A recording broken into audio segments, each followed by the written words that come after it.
Texas got railroaded by Texas Tech over the holiday weekend. It's a sign of recruiting in 2025. I'll tell you what it means and where the Longhorns go from here on today's episode of Locked On Longhorns. Intro.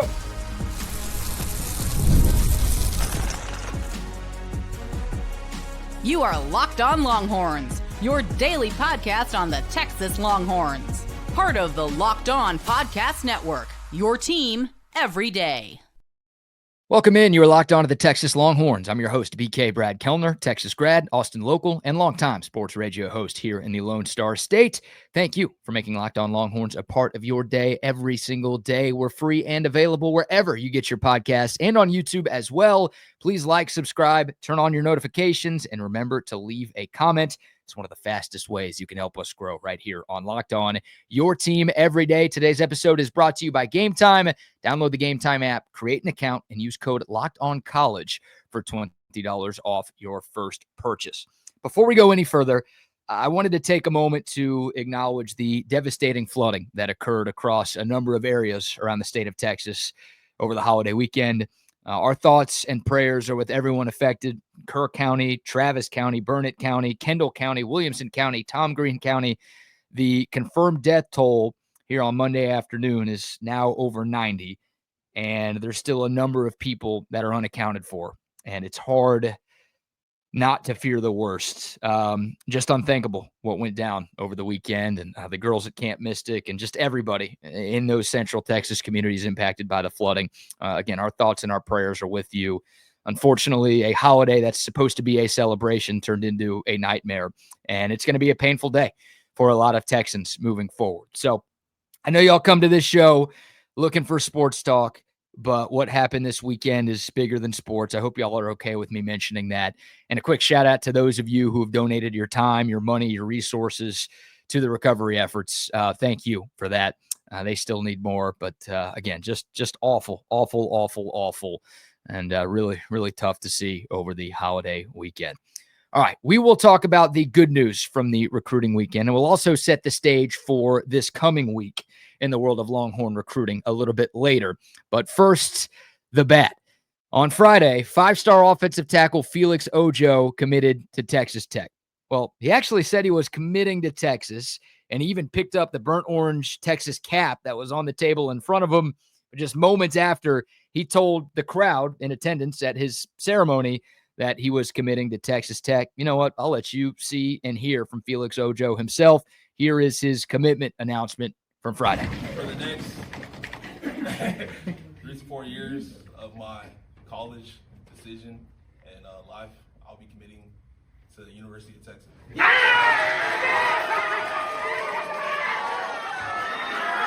Picks up the Texas hat.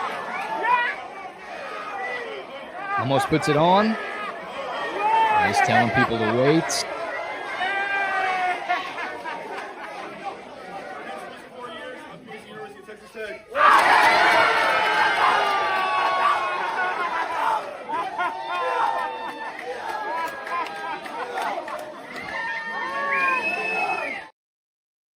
So there you have it. That was at Lake Ridge High School in Manfield. And again, from Friday's announcement from Felix Ojo.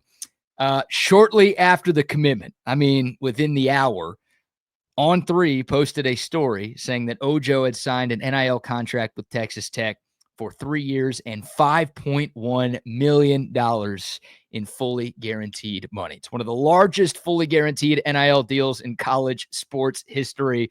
And yeah, his agent leaked that news, again, minutes after he announced his commitment to Texas Tech.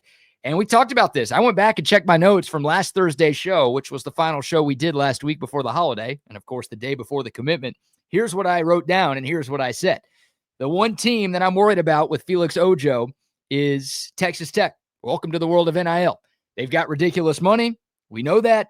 Could they money whip Ojo? Could they give him an offer he can't refuse? And I said I was slightly terrified of Texas Tech on the recruiting trail because of the way that they've been spending money. Again, I was right on that. Texas was in the lead for a while. I felt good about Texas, but with the way that Cody Campbell has been throwing money around, if Tech really wants him, you can't count the Red Raiders out. And sure enough, That's what happened. And later on Thursday, some prominent recruiting insiders started crystal balling Ojo to Texas Tech. And at that point, I think we all knew, all right, the Horns are in some trouble here. So Felix Ojo, the number one player in the state, the number one offensive lineman in the state for the class of 2026, and a top 10 player in the country in this cycle, has committed to Texas Tech. And again, NIL playing a huge, huge part. Like I couldn't help but laugh when Ojo called it the University of Texas Tech. That's not what it's called. I think he found out that Texas Tech existed on Thursday, and then he committed there on Friday. He also gave a quote after his commitment saying, "A new era of college football is coming. Either jump on the train or get left behind. Go Raiders." Go Raiders. I've never heard a Texas Tech fan say go Raiders in my life. That's not a thing. You can't drop the red and like, oh, it's implied, go Raider. No, that's not what they say out there. So the guy's basically telling you he doesn't give a you-know-what about Texas Tech. They just gave him a bag, so he's going. And that's college football in 2025. And I can't cry too much here, and no Texas fan should be crying too much here because Texas has benefited from NIL plenty since its existence. I mean, just go back to last year when Texas was able to land five-star defensive lineman Justice Terry.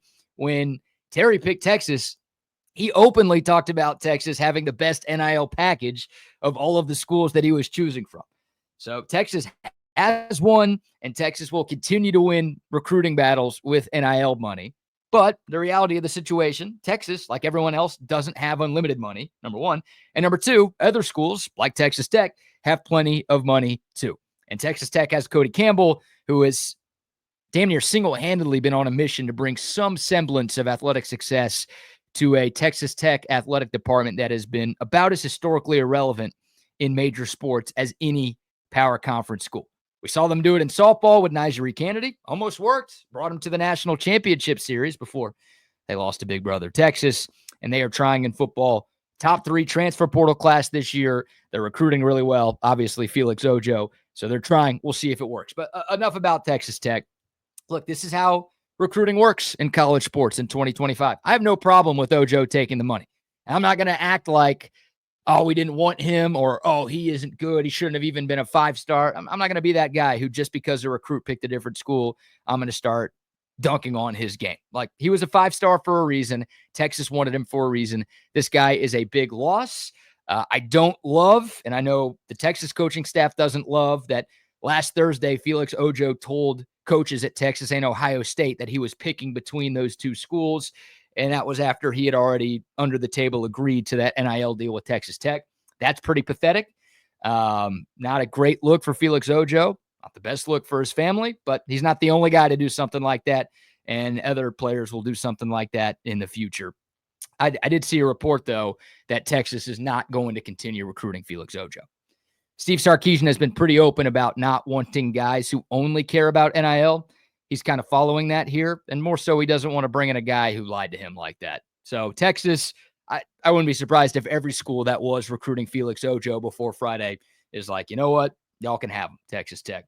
And look, I assume Ojo can't get out of that contract. I don't know if he'd want to get out of that contract anyways, so maybe that makes the decision easier for these other schools around the country.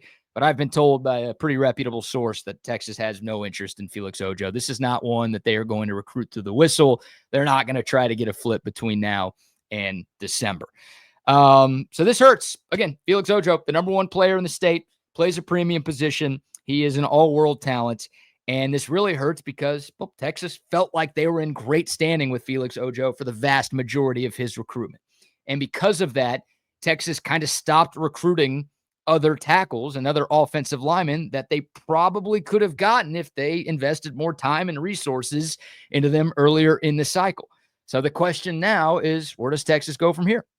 We'll talk more about John Turntine III next segment. He's a great player and a huge pickup for the Longhorns. And especially off the heels of that Felix Ojo announcement, for Texas to at least get some good news on Friday with Turntine picking the Longhorns, that's massive.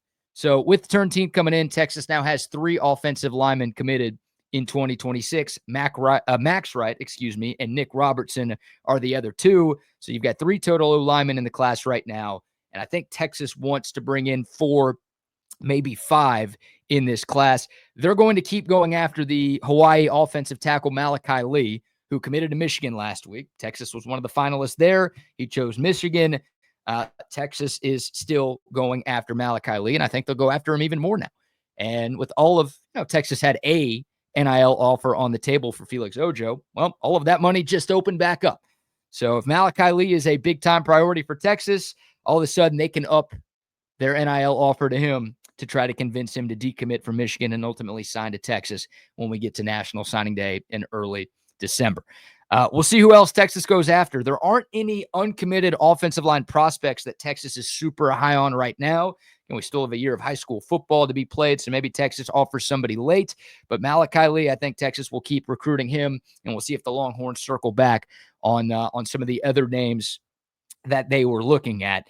But man, I mean, just a sign of the times, right? I was never very worried about Texas Tech on the recruiting trail before NIL became a thing and before I knew who Cody Campbell was, but that's how it works in 2025. And I will mention this as a reminder to those of you who are panicking out there with where Texas is from a recruiting standpoint. I think as at this moment in time, if the 13th ranked class in the cycle, according to the composite rankings, that's of course a year after bringing in the number one class in America.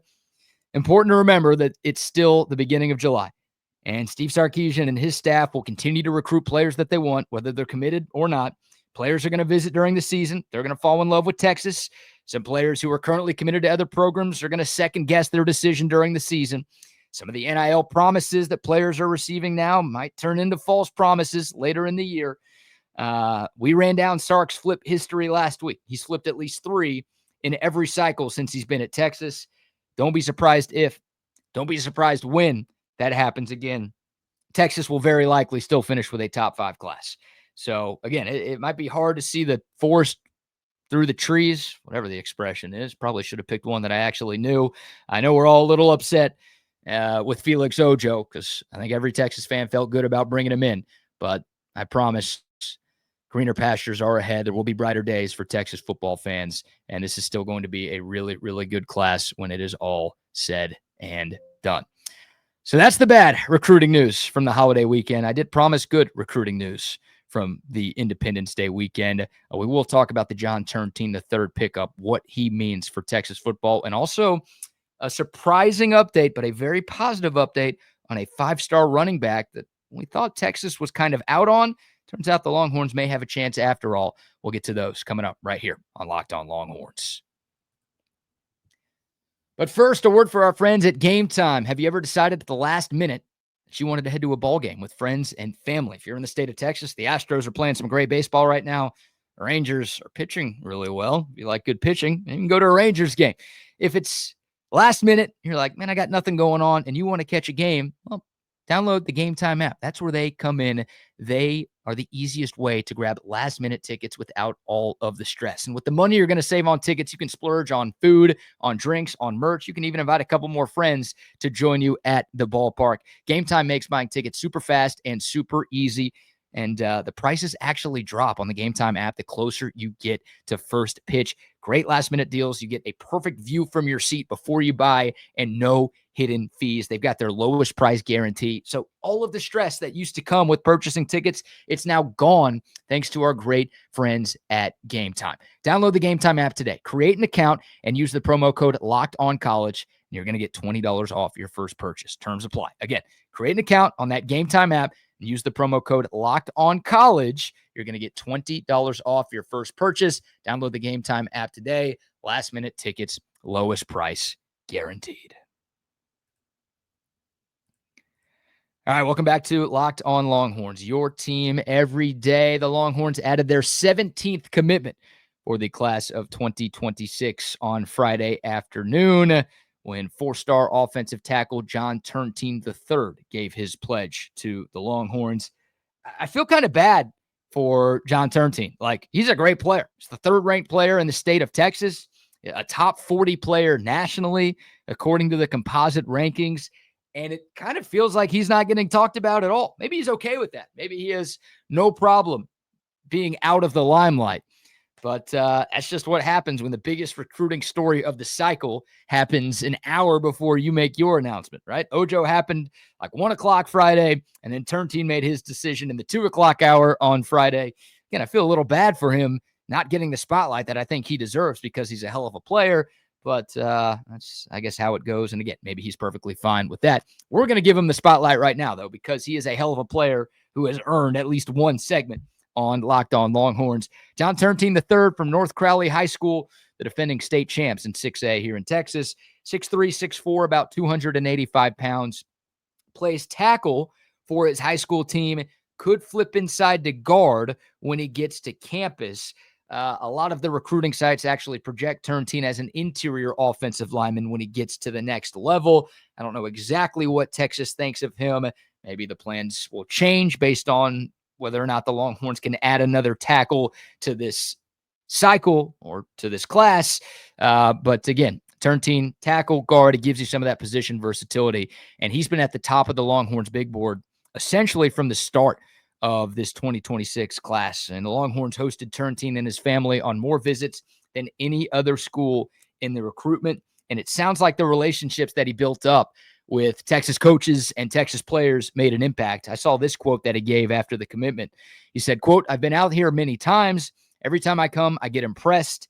I got to spend time with a couple of players like Trevor Gooseby, Nick Brooks, and Andre Kojo.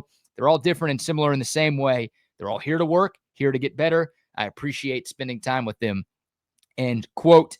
Turntine was here on an official visit at the end of June. He actually came out in the spring to watch a spring practice on an unofficial visit. And once again, he visited Austin more than he visited anywhere else. And Texas made him feel like a big priority in this class. That stuff matters to some, and it paid off. He also gave this quote about Sark. He said, quote, "Steve Sarkisian was just telling me how much they want me, how much I can improve when I come here. I really appreciate the coaches being real. They're just good people too. I could tell they're genuine people. They're here for their job and to get players better and get players developed." End quote. Again, it's good to hear that that stuff still matters for some people out there. I'm sure Texas is giving John Turntine something in the NIL space to come to Austin, but the fact that this guy's talking about development and actually getting better, that's cool. You want guys like that who are willing to put their head down and get to work to become better football players and to help the team win. Sounds like John Turntine III is all about that. Again, mention that he is an interior offensive lineman on most recruiting sites. With that being said, Turntine is now the second highest rated interior offensive lineman that the Longhorns have landed in the Steve Sarkisian era. DJ Campbell, 5-star in the 2022 cycle, was the highest rated IOL prospect that Texas has brought in. But man, I mean, this Turntine is such a highly regarded guy that his commitment alone made Texas's 2026 class rise from the number 16 class to the number 13 class in the country, just with one pickup. That's how big of a deal this guy is. That's how good of a player he is. His dad played in the NFL and the CFL. His mom played college basketball, so he comes from a great athletic background. He's got great genes, and again, can play tackle or guard. We'll see what Texas does when he gets here. But I love the pickup of John Turntine III, again, especially off the heels of the bad Felix Ojo news. While we're on the good news train, I feel like this is worth mentioning. 5-star running back Derek Cooper was supposed to commit this week on July 12th. He announced last week that he is delaying his commitment. That benefits Texas, and that benefits Texas more than any other school that he's considering. Why, BK? Well, Cooper didn't take an official visit to Austin in June. The Horns tried to get something on the books. They were hoping he would cancel a Penn State OV and come to Austin instead. That didn't happen. So you don't get a visit in the summer, and the guy's committing in the summer. That usually equals you're not going to get the player. A delay in the decision and rumors that Texas is pushing Cooper and his family to come visit during a game this fall, that makes things a bit more interesting. And, of course, Texas missed out on KJ Edwards and Xavier Crowell, their other two top running back targets in this class. Maybe that makes the Longhorns more interested in Cooper. And maybe that makes them a little bit more willing to spend to get Cooper to Austin. Again, NIL giveth, NIL taketh away. Miami and Georgia right now are considered to be Cooper's top two schools. But again, the longer this one goes, the more Texas feels like a true possibility. I can't sit here and tell you that the Longhorns should be considered the favorites right now, but it felt like Texas had no chance if the commitment happened this week. The fact that it got pushed back leads you to believe that there's at least a possibility the door is creaked open a little bit for Texas. Cooper's a hell of a talent. 5-star, top 30 player in the class, listed as an athlete. He's the number 2 athlete in the class, 6'1", 205.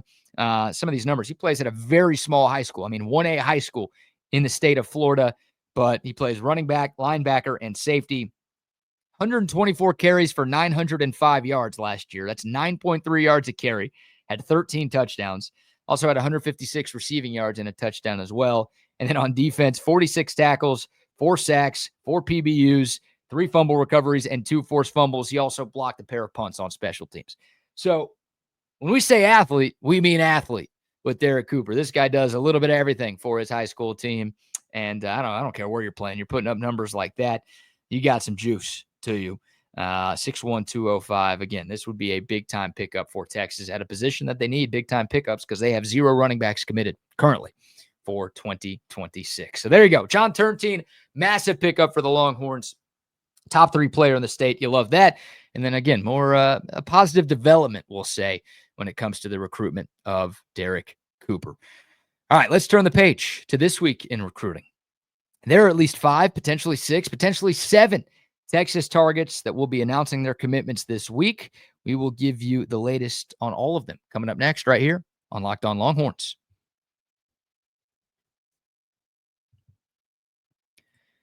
All right, final segment on a Monday show. It's Locked On Longhorns, your team every day. We'll do a little This Week in Recruiting primer segment right here to wrap things up. We'll dive into these names a bit more and in a bit more detail as the week goes along, but wanted to do a bit of a rapid fire segment to start us off on a Monday. We'll give names, we'll give dates, and I will give my Monday confidence percentage that Texas will land each of these players making a decision this week. So the first one to keep an eye out on, 4-star athlete Jalen Lott, a son of 2 Texas parents. Texas, Oregon, and USC, the schools to look out for here. I think USC is out. They picked up a commitment from wide receiver Booby Feaster, nickname, Booby Feaster on Friday. Disappointing that he's not coming to Texas. USC already has a few wide receivers in this class already.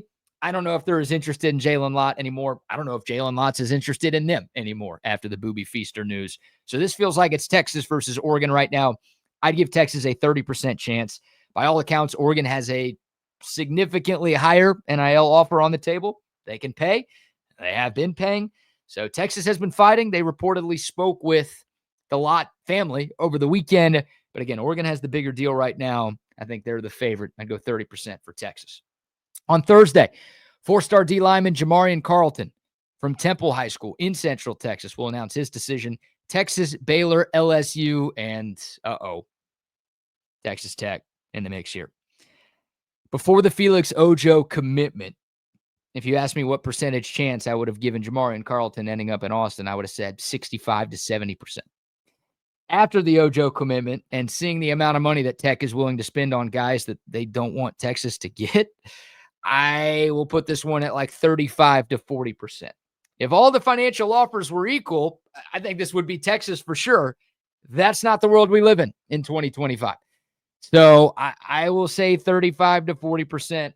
And this has felt like a Texas-Baylor battle for a long time. I'm going to say Texas Tech might be right there with those 2 schools. Again, they're throwing money around like it's nothing. Also on Thursday, 5-star D lineman Lamar Brown from the state of Louisiana will commit. This one isn't happening. I'll put it at 5%. That's probably too high. Texas got in pretty late. They're playing catch up.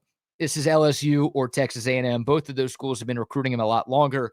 One of them will get the pledge on Thursday. On to Friday, 4-star cornerback Samari Matthews from the state of North Carolina. 6 foot, 190, the 6th-ranked cornerback in this class. It's Texas, it's South Carolina, Miami, and Florida State in the mix. It kind of feels like Texas and South Carolina have elevated themselves versus everybody else. I'm going to go 60% here. The Gamecocks have been pushing hard. They got the last official visit. Texas has had the momentum on this one for a while. Credit Mark Orfe for the work that he's done. One of the new secondary coaches that Texas brought in. He actually extended an offer to Samari Matthews on his first day on the job. That's a big deal, right? You get offered by a coach literally the first day. Like, that's his first order of business is, man, I just got here and I like your game so much. I want you to play for me and I want you to play for us. I think that resonated with Samari Matthews and his family. So I feel good about where Texas is right now with the 4-star corner. Again, that one coming on Friday. And then on Saturday, 2 commitments from 2 tight ends. 4-star Caden Prothro and 4-star Hezi Kent. First on Prothro, Texas, Georgia, and Florida, the 3 finalists here. Georgia's been the favorite in this one for a long time. Maybe the saving grace for Texas. Georgia already has 2 tight ends committed in this class. Texas has 0. So maybe Prothro's like, well, I don't want to have to compete with 2 other guys. I'll just go to Texas. They're pretty good. Their tight ends are playing pretty well. I can get developed there. Even though Georgia has 2 tight ends, though, they haven't stopped recruiting Prothro, and he hasn't stopped listening. So despite the fact that, again, they have a couple guys at that position already committed, they still feel like the favorite here. He's from the state of Georgia. Another reason why they're the favorite here. Hell, I think Texas might be number 3 on this behind Florida as well. I'll go 15% with Caden Prothro. Texas would love to get him. They're going to try all week long. I don't think it's going to work. And then Hezi Kent, my favorite recruit in this entire class, the 6'6", 310-pound tight end, also from Georgia. Yes, you heard that right. 6'6", 310-pound tight end. Texas in the mix, Florida and Florida State involved as well. I think Kent really likes Texas. I don't think, from what I've heard and who I've talked to, I don't think Texas has the highest NIL offer out there. They might be 3rd behind those 2 Florida schools when it comes to that. So maybe if Texas loses Prothro, they can up the NIL offer a little bit to try to convince Hezi Kent to come here. Maybe they'll get closer to the others. But I think Florida and Florida State in the lead. Probably Florida would be the team that I would peg as the favorite for Hezi Kent. I'll go 20% for him. So those are the scheduled commitments this week. Keep an eye out on 4-star linebacker Braden Rouse. Could announce at any time. Hasn't given a date yet, but Texas and Tennessee, the final 2 for this. Tennessee was the leader for a while, but Braden Rouse has been looking at the real UT a lot more as of late. I think Texas likes where it stands at this point in time. So that one could drop at any time, but there's your recruiting primer to get you set for the week. Again, a number of Texas targets will be committing. Texas picked up 2 last week with Kosi Okpala and John Turntine III. Hopefully the Longhorns can pick up multiple more here this week. A lot of recruiting talk on today's show. Thank you all for tuning in. If you made it this far, again, thank you. Please remember to like, share, leave a comment. That helps us grow. Turn those notifications on and rate 5 stars if you're listening in podcast form. For your next listen, be sure to check out the Locked On Portal Show with Brian Smith. He's got everything you need to know in the world of the transfer portal and the world of college football recruiting. You can find the portal on YouTube or wherever you listen to your podcast. We'll have more team notes. We'll talk recruiting, of course, but we'll have more team notes for the current Texas Longhorns on tomorrow's show. Some updates from summer workouts and conditioning as we inch closer and closer to the 2025 season. We got you covered with everything you need to know right here on Locked On Longhorns. But we're done for today. Until next time, horns up, mics off. We'll see y'all soon. This is Locked On Longhorns.